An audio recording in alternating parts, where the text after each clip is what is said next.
सभी साथियों का स्वागत एवं अभिनंदन करता हूं अपने YouTube चैनल सुरेंद्र सिंह बोरा में। साथियों, मेरा YouTube चैनल देश के उन YouTube चैनलों में शामिल हो चुका है जो प्रशिक्षित बेरोजगारों की प्रॉब्लम सॉल्विंग के लिए एक निरंतर लगातार मुहिम छेड़ता है, लगातार उस मुहिम पर काम कर रहा है। जो युवाओं की परेशानी है उन परेशानियों में काम करता है और देश में जो भी रोजगार संबंधी समस्याएं नौजवानों की होती है उन समस्याओं को लेकर के मुखातिब होता है, लोगों की परेशानियों को आगे तक पहुंचाने का निरंतर काम कर रहा है। तो आप लोगों का सहयोग से ही ये सब कुछ संभव हो रहा है। मैं आशा करता हूं आप निरंतर अपनी समस्याओं से अवगत भी कराते रहेंगे। जैसा कि अभी मैं आपको बताना चाहता हूं कि पूरे देश में सर्वोच्च न्यायालय में बीएड का प्राथमिक शिक्षक भर्ती में एलिजिबिलिटी को लेकर के चल रहा है। तो इसी सिलसिले में जो है कि सर्वोच्च न्यायालय में जो है कि मध्य प्रदेश से भी जो मध्य प्रदेश प्राइमरी टीचर वर्ग 3 की भर्ती है, तो उस भर्ती को लेकर के भी कुछ समस्याएं आ रही हैं। तो उस समस्या को लेकर के आज मैं अपना वीडियो बना रहा हूं, उन नौजवानों की समस्याओं को लोगों तक पहुंचाने का प्रयास कर रहा हूं। आप लोगों से आशा करता हूं कि आप निश्चित रूप से सहयोग देंगे। पूरे देश में जो भी, चाहे बंगाल की हो, चाहे राजस्थान की हो, चाहे हिमाचल प्रदेश की हो, उत्तर प्रदेश की हो, उत्तराखंड की हो, मैं लगातार प्रयास करता हूं। क्योंकि कुछ जगहों पर मैं अभी जो है कि बिहार में जैसे मैं संपर्क में नहीं हूं, तो थोड़ा बहुत संपर्क जो है कि मिल जाती है जानकारी, तो उनके माध्यम से मैं आप लोगों को बताने का प्रयास करता हूं। तो आज बात कर लेते हैं। सबसे पहली बात बता देता हूं, राहुल नामदेव जी जो मध्य प्रदेश की तरफ से जो है कि वहाँ के प्रशिक्षितों को लीडिंग कर रहे हैं सुप्रीम कोर्ट में, तो लीडिंग कर रहे हैं। तो उस लीडिंग को देख करके तमाम तरीके के व्यवधानों के बीच भी आप लोगों के सामने मैं अपनी जो भी आप लोगों की समस्या होता है अपने वीडियो के माध्यम से पहुंचाता हूं। आज बात कर लेते हैं मध्य प्रदेश भर्ती काउंसलिंग एमपी वर्ग 3 की जो भर्ती है वो शुरू हो चुकी है। मध्य प्रदेश प्राथमिक शिक्षक वर्ग 3 की जो भर्ती है शुरू हो गई है 8 तारीख से, यानी कि 8 दिसंबर से काउंसिल प्रोसेस जो है कि सत्यापन अभ्यर्थियों का जो है कि ऑनलाइन सत्यापन शुरू हो चुका है। तो ये कितना चलेगा, क्या डिटेल है, हम थोड़ा सा बातचीत कर लेते हैं। क्योंकि राहुल नामदेव जी ने मुझे जो है कि मध्य प्रदेश की पूरी समस्याओं का एक डाटा दे रखा है। मेरे पास समय अभाव के कारण से मैं उसको पूरे देश के सामने मैं नहीं रख पा रहा हूँ। क्योंकि ऑलरेडी जो है कि बीएड वालों का प्राथमिक शिक्षक को लेकर के जो एलिजिबिलिटी को लेकर के और एनसीटी का जो नोटिफिकेशन है 2018 का, उसकी वैधता को लेकर के सुप्रीम कोर्ट में केस चल रहा है। और बीएड वालों के पास अभी आपको बता देता हूं कि शर्मा जी जो है कि इसको लीडिंग कर रहे हैं। तो शर्मा जी ने बताया कि उनके पास जो है कि अभी इस तरीका का कोई बजट नहीं है कि सीनियर वकील रख लूं। तो साथियों, देवेश शर्मा जी को बार बार उनका मैसेज आप लोगों को देख रहे होंगे, फ्लैश हो रहा है, यूट्यूब वीडियोज बन रहे हैं, तो बार बार वो अपनी बात को रख रहे हैं। तो कई लोग जो है कि इसमें भी फर्जी आ जा रहे हैं। मैं आपको ये चीज़ कर रहा हूँ कि जो फर्जी चालाकी से काम करता है, यानी कि सही तो सही होता है लेकिन एक लोग फर्जी आ जा रहे हैं। जैसे कि डीएलएड वाले जो एनआईओएस डीएलएड वाले हैं, वो फर्जी बीएड वाले बन करके आपको बरगला रहे हैं कि हम क्यों पैसा देंगे, देवेश शर्मा तो इतना पैसा खा चुका है। क्योंकि वो एक तरीके से आपको डिस्ट्रैक्ट करने की बात है। मैं ये चीज़ बताता हूँ कि आप अगर सही ट्रैक में हैं तो आपको डिस्ट्रैक्ट कैसे किया जाए।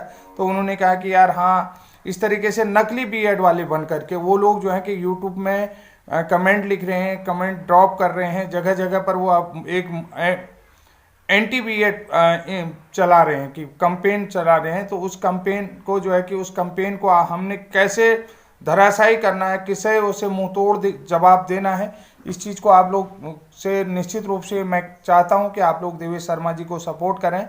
क्योंकि नकली बीएड वालों से सावधान रहें। एक्चुअल में वो जो है कि डिप्लोमाधारी हैं और एनआईओएस डीएलएड वाले भी हैं, उसमें कई तरीके से जो है मैं आप लोगों को धीरे धीरे अगली वीडियो में नाम सहित बताऊंगा कि कौन लोग इस तरीके की मुहिम चला रहे हैं। सबका मैंने नाम लिखा हुआ है।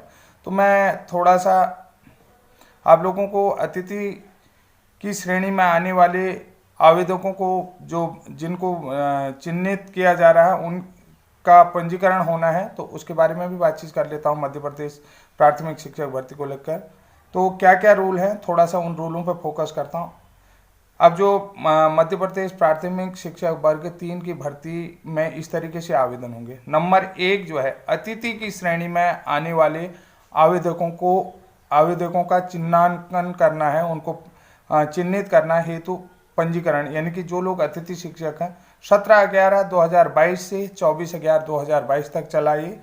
उसके बाद एमपी ऑनलाइन द्वारा रिक्तियों के आधार पर मेरिट क्रम में दस्तावेजों का सत्यापन हेतु अभ्यर्थियों की सूची तैयार कर अपलोड करना, ये कल हो चुका है, 8 दिसंबर को हो चुका है। और इसके अलावा जो है दस्तावेज सत्यापन सूची में सम्मिलित अभ्यर्थियों द्वारा दस्तावेजों को अपलोड करना, ये आज से शुरू होगा, 9 दिसंबर से 16 दिसंबर तक चलेगा। उसके बाद जो है जिला स्तर पर अभिलेखों का सत्यापन चलेगा 21/12/2022 से 1 जनवरी 2023 तक। अब अगला देखिए क्या चलेगा, सत्यापन के उपरांत अंतिम चयन सूची का प्रकाशन जनवरी 2023 में होगा, अंतिम सूची का प्रकाशन। अब देखिए यहाँ पर क्या आएगा, अभी थोड़ा सा इसमें जो मेरे पास तो आरक्षण को लेकर के दिक्कत आ रही है। जो बीएड प्रशिक्षित हैं, बहुत सारे लोगों को सोच रहे थे कि हमारे जो है कि रैंक अच्छी है तो हम लोगों का हो जाएगा, क्योंकि जनवरी 2023 तक जो है कि सभी लोगों की जो है अंतिम सूची जो है आ जाएगी, अंतिम चयन सूची आ जाएगी। तो उसमें बहुत सारे जो है कि बीएड वाले रह जाएंगे। तो किस आधार पर रहेंगे ये थोड़ा सा आपको देख लीजिए, जिसको लेकर के सुप्रीम कोर्ट में राहुल नामदेव जी ने एसएलपीयां दायर करी। एक का नेतृत्व वो खुद कर रहे हैं। मैं आपको एसएलपी का भी नंबर बता देता हूं, 152181, जिसमें 107 लोग वो हैं याचिका करता है। दूसरा है 173922, जिसमें जो है 84 लोग जो हैं याचिका करता है, यानी कि रजिस्ट्रेशन हुआ है इन लोगों का सुप्रीम कोर्ट में। छठा है अभ्यर्थियों द्वारा शालाओं का विकल्प चयन करना जनवरी 2023 में, यानी कि विद्यालय का चयन जो है कि अभ्यर्थियों द्वारा जो है कि जनवरी 2023 में। और उसके अलावा जो नियुक्ति आदेश जारी करना है, वो नियुक्ति आदेश यानी कि विद्यालयों के जो अंतिम चयन हो जाएगा उसके बाद फरवरी में जो है नियुक्ति का आदेश जारी कर दिया जाएगा। तो अब आपको थोड़ा सा ये चीज़ बताता हूँ, एमपी प्राइमरी टीचर भर्ती काउंसलिंग को लेकर के इम्पोर्टेंट डॉक्यूमेंट क्या क्या होंगे। तो इम्पोर्टेंट डॉक्यूमेंट की बात मैं आपको कर लेता हूं। सबसे पहले जन्म तिथि के प्रमाणीकरण के लिए, सत्यापन के लिए आपको हाई स्कूल का सर्टिफिकेट लगाना पड़ेगा। उसके बाद 12वीं की अंक सूची लगानी पड़ेगी। तीसरा है स्नातक उपाधि की अंक सूची जो है सभी सेमेस्टरों की हो या वर्षवार हो, जो लागू होने की दशा में है, यानी कि कई लोग जो हैं ग्रेजुएशन सेमेस्टर वाले होंगे और कई लोग ईयर वाइज ग्रेजुएशन वाले होंगे। उसके अलावा जो आरक्षण की लाभ प्राप्त करने वाले जो अभ्यर्थी हैं, चाहे वो अनुसूचित जाति का हो या जनजाति का हो, अन्य पिछड़ा वर्ग हो, आर्थिक रूप से कमजोर वर्ग हो, तो प्रवर्ग जो भी लागू हो तो उसे संबंधित प्रमाण पत्र या जाति प्रमाण पत्र हो और मध्य प्रदेश के सक्षम अधिकारी द्वारा वैध हो या नवीनतम डिजिटल प्रमाण पत्र जो भी उनके पास हो, कि यानी कि डिजिटल प्रमाण पत्र आजकल बनने शुरू हो गए हैं, तो वो प्रमाण पत्र लगाने। इसके अलावा जो है कि अगला दस्तावेज जो है कि मध्य प्रदेश का स्थायी निवास प्रमाण पत्र, यानी कि आरक्षण का लाभ लेने की स्थिति में, यानी कि वहाँ का स्थायी निवास प्रमाण पत्र कौन से तहसील का है, कौन से डिस्ट्रिक्ट का है, तो वहाँ पर अलग अलग जातियों के लोग जो है डिस्ट्रिक्ट वाइज भी रहते हैं। छठा है अतिथि शिक्षक, यानी कि अतिथि शिक्षक होने की दशा में आपको अनुभव प्रमाण पत्र जो है कि आप अपने जो है कि संबंधित शिक्षा अधिकारी द्वारा जो जारी किया जाए। इसके अलावा दिव्यांगता, 7वां है दिव्यांगता या भूतपूर्व सैनिक की स्थिति में सक्षम अधिकारी द्वारा जारी वैध नवीनतम डिजिटल प्रमाण पत्र आपको लगाना है। तो साथियों, मैं आपको बता रहा हूं कि जो सत्यापन के लिए आपने डॉक्यूमेंट लगाने हैं, जो अपलोड करने हो, क्या लगाने। इसके अलावा बीएड की अंक सूची जो सेमेस्टर वाइज हो सेमेस्टर वाइज, जो वर्षवार हो वर्षवार। इसके अलावा डीएलएड की अंक सूची जो आपने लगानी है उसको लगाना है।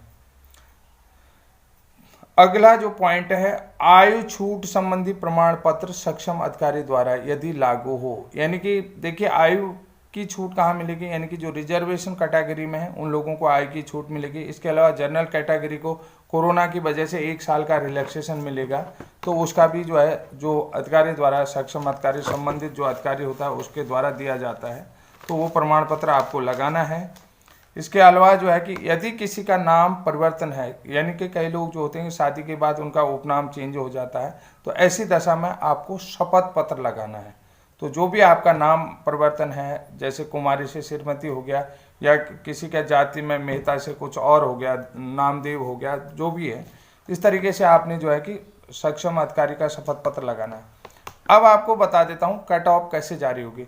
वर्ग 3 शिक्षक भर्ती की कट ऑफ अलग से जारी नहीं होगी, यानी कि कट ऑफ जो है कि अलग से जारी नहीं होगी, बल्कि भर्ती में शामिल बैकलॉग के पद, ठीक है, बैकलॉग के पदों के आधार पर। अब देखिए, 25% अतिथि शिक्षकों को आरक्षण रहेगा। आरक्षण की दशा में आपको बता देता हूँ, जहाँ पर जो सामान्य कैंडिडेट हैं वो रह जाएंगे। मैं ये निश्चित रूप से बता रहा हूँ, जो लोग सोच रहे हैं कि मध्य प्रदेश के जो बीएड प्रशिक्षित सोच रहे हैं कि हमारा जो है कि रैंक अच्छी है, 900 है, 800 है, तो वो लोग निश्चित रूप से रह जाएंगे। मैं ये चीज़ आपको बता रहा हूँ, क्योंकि 25% जो वर्ग 3 की भर्ती है उसमें 25% अतिथि शिक्षकों को आरक्षण है, 50% महिला आरक्षण है, यानी कि ये हो गया आपका 75%। 10% भूतपूर्व सैनिक आरक्षण है, 6% दिव्यांगजन आरक्षण है। अन्य वर्गों के आरक्षण के अनुसार चयन सूची में जो है कि प्रतीक्षा सूची जारी की जाएगी।